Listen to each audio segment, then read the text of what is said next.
কোনো বিবাহিত ছেলেকে যদি জিজ্ঞেস করা হয় তোমার জীবনের শখের নারী বা প্রিয় নারী কে, তার উত্তর কি কখনো এটা বলবে যে তার স্ত্রী?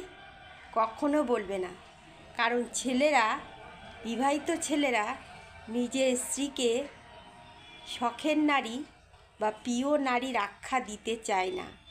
কারণ এটাই, মেয়েরা যখন বিবাহিত জীবনে পৌঁছায় তখন তাদের মধ্যে প্রেমিকা সুলভ মনোভাব থাকে না।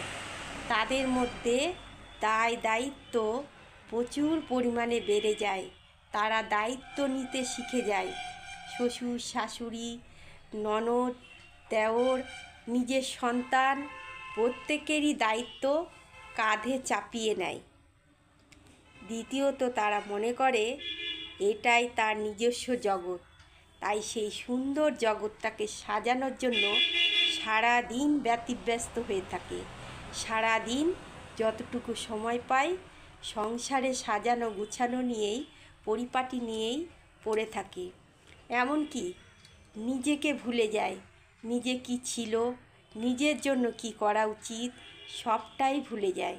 নিজের জন্যও এতটুকু সময় দিয়ে উঠতে পারে না। তাই আগের মতো সে পরিপাটি হয়ে সুন্দরভাবে থাকতেও পারে না। সেই জন্য পুরুষ মানুষ সবসময় পছন্দ করে তার শখের নারী বা তার প্রিয় নারী সবসময় সুন্দরী হয়ে থাকুক, পরিপাটি হয়ে থাকুক। কিন্তু সেই সুযোগটা তো পুরুষ মানুষও দেয় না। তাকে বিয়ে করে এনে সংসারে ফেলে দেয়, সমস্ত কিছু কাঁধে